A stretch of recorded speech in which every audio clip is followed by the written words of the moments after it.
선생님, 그럼 이제 이번에 이 대리점장 계약서 중에서 이제 계속 이 부분에 대해 좀 질문 드릴게요. 계약 기간 중에는 시스템이라는 감옥에 갇혀요. 그리고 음. 사실은 물리적인 공간에만 갇히는 게 아니라 온라인상에도 또 감옥이 있어요. 카톡방과 아니 어쩜 이렇게 꼼꼼해. 남의 유튜브 썸네일하고 다 뒤져갖고 이거를 다 확인해서 누가 그 모니터링하는 전담 팀이 있는지 남의 유튜브 썸네일까지 보고는 이제 이거를 가지고 뭐 유튜브 썸네일 가지고 대리점장 계약을 해주네 마네 이런 또 협박을 하고 또 자기들 입맛에 안 맞으면 아무 말도 없이 갑자기 카톡방에서 내보내. 그러니까 물리적인 공간에도 가둬 온라인상에도 가둬 안 끝났어. 대리점장 계약이 끝나면 1년 동안 또 직업 선택의 자유의 천법을 초월하는 이 직업 선택의 그 또 감옥에 갇혀 직업 선택을 못하는 감옥에 갇혀. 그러니까 결론적으로 1억 쓰고 앉아서 박수만 치고 그럼 도대체 이 사람들의 결과는 어떻게 되는 건가? 내가 내 발로 떠나는 게 아니라 1억 썼는데 매출이 없어서 잘려야지만 이게 끝나는 게임인 것 같아요. 그렇죠. 얼마 전에 한 분이 그러셨잖아. 눈물 흘리면서 저희 커뮤니티에서 자기가 내 스스로 이 연을 아까 말씀하신 것처럼 돈을 벌 수 있다는 가능성 때문에 연을 못 끊었는데 차라리 내가 이렇게 계약을 잘리니까 차라리 그냥 마음이 편하다. 그렇게 말씀하시는 거 보고 그 마음이 편하겠어. 1억 쓰고 그렇게 한 푼도 못 벌어보고 나왔는데. 약간 좀 배신감, 분노 이런 것들이 그럼요. 마음속에 당연하죠. 있어. 당연하죠. 예. 당연히 그 분노와 어떻게 사람을 이렇게 짧은 시간 안에 내칠 수가 있어요. 근데 이거를 피디님 인셀덤이라고 생각하지 말고 우리 남의 회사 일이라고 한번 생각을 해볼게요. 다른 화장품 회사에서 이런 일이 다 일어났다고 한번 생각을 해볼게요. 가정을 하는 거예요. 그러면 이런 일이 일어나는 그 무슨 뭐 예를 들어 이제 뭐 다른 회사라고 하면 이런 회사의 결말은 어떻게 될까요? 이런 운영 방식의 결과. 어, 글쎄, 길지가 못할 것 같아요. 제가 볼 때는. 이게 어떤 시스템이 바뀌면은 모를까 절대 길지는 못할 것이다. 그래서 내가 볼 때 어떻게 보면 차선책으로 이 소비자몰을 만드는 게 아닌가 하는 생각을 가져봐요. 음. 왜냐하면은 이제 그동안 너무나 이제 화장품이 막 풀리고 이렇게 되니까 근데 가장 중요한 건 여기서도요 원 브랜드 원 채널 대리점장들을 위한 어 음. 대리점장들을 위한 플랜이다. 대리점장이 꽃이다. 그렇게까지 얘기를 맞아요. 했지만 그 얘기 들었어요. 결론적으로는 얘가 다 무너지는 거예요, 지금. 맞아요. 무너지고 있는 거예요. 왜? 회사에서 소비자몰을 만들어서 처음에 내가 계약을 하게 되면 20% 혜택을 줘요. 그 다음에 이제 이걸 정기적으로 계속 쓰게 되면 거기에 대한 할인을 또 해줘요. 그렇다라고 한다 그러면은 이게 알게 모르게 이제 결국은 할인이 들어갔다는 얘기예요.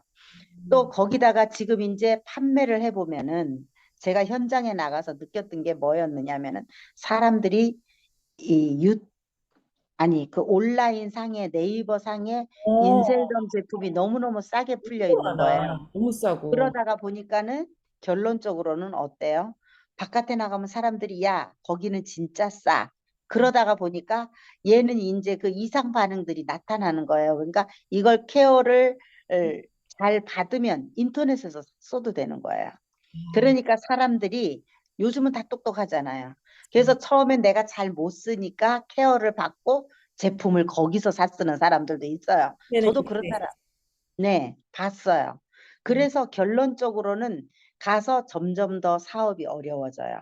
근데 내가 대리점장이 되기 위해서 누구는 예를 들어서 저처럼 투자를 안 하고 뭐, 뭐 700짜리 파워를 몇 명을 만들든가 아니면 300짜리 이 매니저를 몇 명을 만들든가 이렇게 해서 조건에 맞게 가는 사람들도 있어요. 없는 건 아니에요. 그렇지만 이 사람이 영원히 롱런은 안 된다는 거예요. 왜? 지인으로 인해서 갔기 때문에. 음. 그래서 내가 영업 방식을 알아야 돼. 음. 방법을 알아야 되는데 몰라, 일도.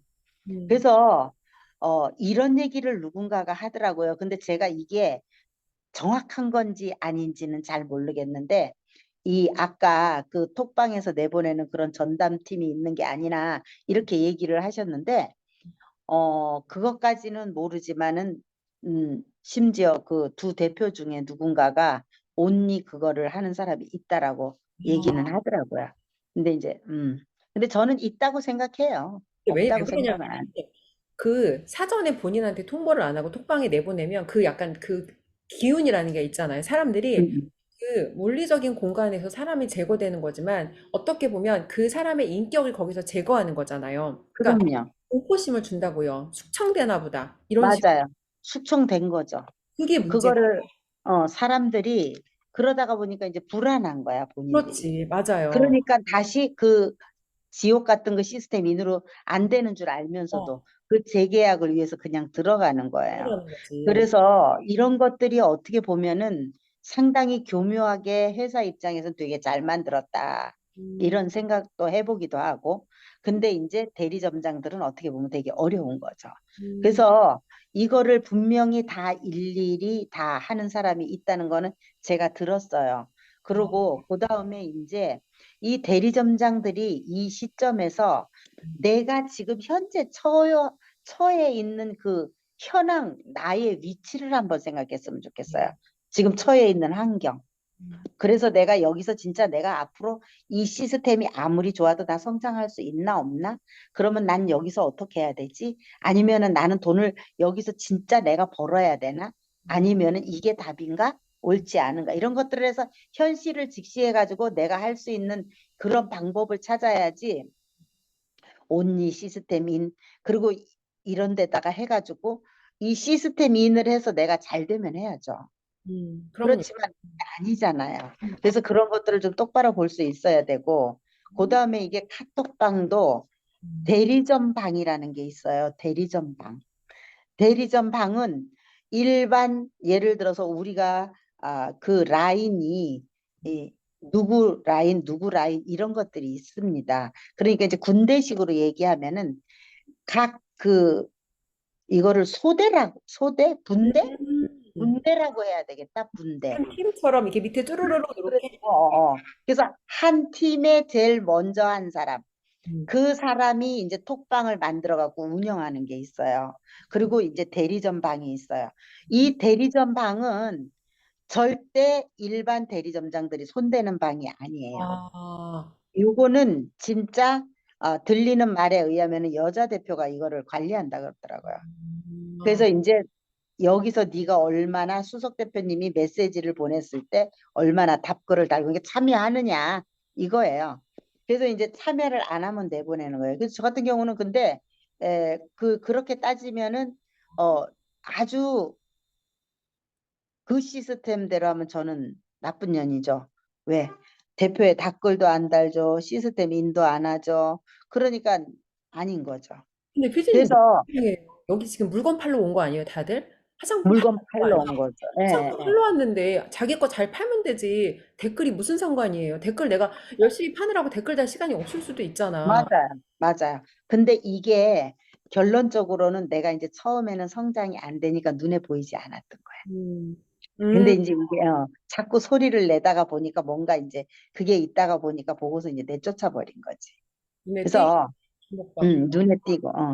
그래서 이제 이게 어떻게 보면 사람이 알려지고 주목받는다는 게 어떻게 보면은 좋은 점도 있지만 사실 어떻게 보면 많은 또 불안감을 안고 우려도 있고 그런 것 같아요. 그래서 우리가 여기서 결국은 저 같은 경우는 톡방이 아니라 대리점장 방에서 온리 그 대표님만 관리하는 그 대리점장 방 음, 그게 있어요. 음. 그래서 전 그 방에서 아웃된 거예요. 그렇기 때문에 그러니까 일반 대리점장들이 볼 때는 이게 어, 아닌 거죠. 그러다가 보니까 도로 시스템 인을 할 수밖에 없는 거예요. 집 나갔다가도 어. 집 나간 며느리 뭔 냄새 맡고 들어온다 그러는데 딱 그 짝이지. 냄새 맡고 들어왔잖아.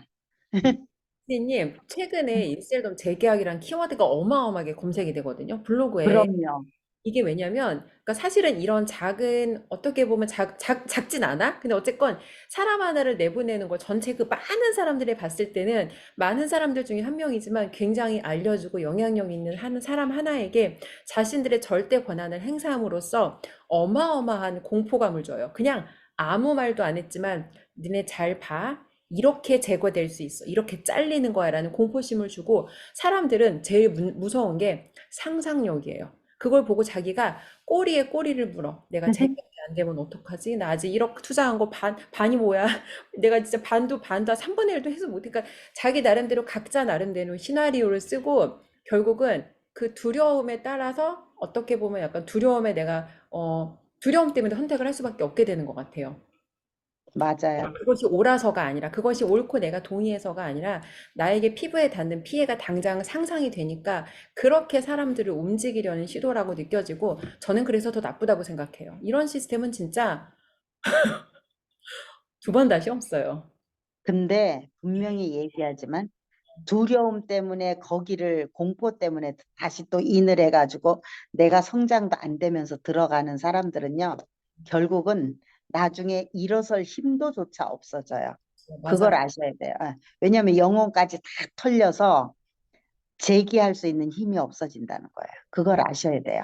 근데 그냥 순간에 어떤 그것만 보고 이제 이렇게 사람이 이동을 하게 되는데 순간에 어떤 나의 불안감이라든가 음, 그렇잖아요. 그죠? 맞아요. 근데 그게 다가 아닌 거예요. 음, 그래서 미리 자기가 자기 현실을 빨리 직시할 줄 알아야 돼요. 그래서 사실 저 같은 경우는 이해 안 되는 부분도 많아요. 소비자몰 만든 거는 그 나름 회사 입장에서는 이해를 했어요. 그렇지만 대리점장은 1억짜리예요. 늘 그럼요. 제가 하는 말처럼 1억짜리잖아요. 그죠? 근데 소비자로 있다 해도 지금 소비자몰에 들어와서 이 제품을 쓰는 사람들하고는 차원이 다른 사람들이에요, 완전히. 맞아요. 왜냐하면은 기본적으로 대리점장들은 이 제품을 써도 메가도구예요. 맞아요. 음. 경험해봤기 때문에 내가 그 어, 효과를 어. 그래서 기본이 예를 들어서 덜 바른다 해도 음, 일반 사람들이 몇십만 원어치 사가지고 맞아요. 소비자몰에 들어오는 사람 몇십만 원 사기 힘들어요. 맞아요. 그렇게 예, 하잖아요. 예. 낱개로 사거나 끽 사야 1, 20만 원어치 사가지고 그런 사람들하고 차원이 달라요. 음, 그러면 이 사람네들을 계속 끌어올리려고 음, 다시 새로 들어오는 사람 새로 영입하면 되잖아요. 맞아요. 그러다가 보면은 이게 되어지고 이런 어떤 부작용도 없이 이어질 수 있는데 이런 것들이 이제 대단한 시스템이라고 봐야죠. 어떻게 보면은 진짜 여태까지 없는 희대의 어떤 네. 어마어마한 그런 역사를 한번 또 쓰는 이 거죠. 합법이라는 게 너무 그게 가장 놀라워. 이 모든 걸 합법적인 테두리 안에서 했다는 게 제일 충격적이고, 그러니까 맞아요. 저는 이 말씀 드리고 싶어요, 피디님. 맞고 사는 여자들이 남자를 네. 때리고 맞아요. 근데 이 남자를 벗어나는 것도 두려워. 왜냐면 이 남자가 어쨌든 만약에 경제권이라도 있어? 그러면 내가 나가서 세상에 부딪히면서 돈 버는 게 너무 두려운 거야. 그러니까 맞고 그때는 아프니까 또 그러다가 또 누군가 이제 조언을 해줘. 야, 너 그렇게 맞고 사는 거 아닌 것 같아. 그 남자랑 정리해. 그러면 잠깐 얘기를 듣고, 아, 그래, 이건 아닌 것 같아라고 하다가 결국은 또 자기가 나가기 두려운 거야. 그러니까 다시 가서 합리화를 해. 아, 그래, 이 남자가 때려도 내가 이나저 덕분에 밥은 먹고 살고, 밖에 나가 남의 주머니 돈 내가 꺼내오는 거 더 힘들고 하니까 다시 합리화를 하면서 용기가 없어서 돌아가는 것 같아. 그건 맞아야 싸죠. 어. 그래서 그냥 사실 나가는 거 두려울 수 있거든요. 근데 용기를 안 내면, 근데 결국 맞고 사는 여자들이 그러다가 자기 스스로 그 고리를 끊는 게 아니라 또 그 나중에 그 남자가 다른 여자를 만나. 잘리는 거야, 자기가. 그럼 사실은 정말 멘탈도 탈탈 털리고 아무것도 안 남아서 정말 덩그러니 정말 모든 걸 다 털려서 나오는 거잖아요. 그래서 내 발로 걸어 나올 힘이라도 있을 때 좀 용기를 내서 상황을 좀 객관적으로 보셨으면 좋겠어요. 저는 다시 한번 그래서 당부드리고 그게 결국은 그렇게 맞는 여자들도 만신창이가 돼서 나중에 나오잖아. 싶습니다. 맞아요. 정신적인 그러니까. 피해, 육체적인 학대 똑같아요. 또 이런 그래서 나중에는 이런 얘기까지 해. 내가 맞을 만하다는 약간 이런. 그러니까 내가 잘못해서 만든 거야? 아니면 사랑해서 때리는 거야? 이런 쇠뇌를 당하더라고요. 너무 무섭지 않아요? 그러니까 이게 그래서 맞아야 싸다니까. 맞아도 정신을 못 차리잖아. 이게 정신이 응. 망가지면 어쨌거나 이런 일이 일어나는 거고, 내가 지금 처한 상황이 객관적으로 판단이 안 되시면 이미 망가지기 시작한 거야. 그래서 빨리 박스 밖으로 나오셔야 됩니다. 음, 맞아요. 말씀드리고 싶습니다. 응.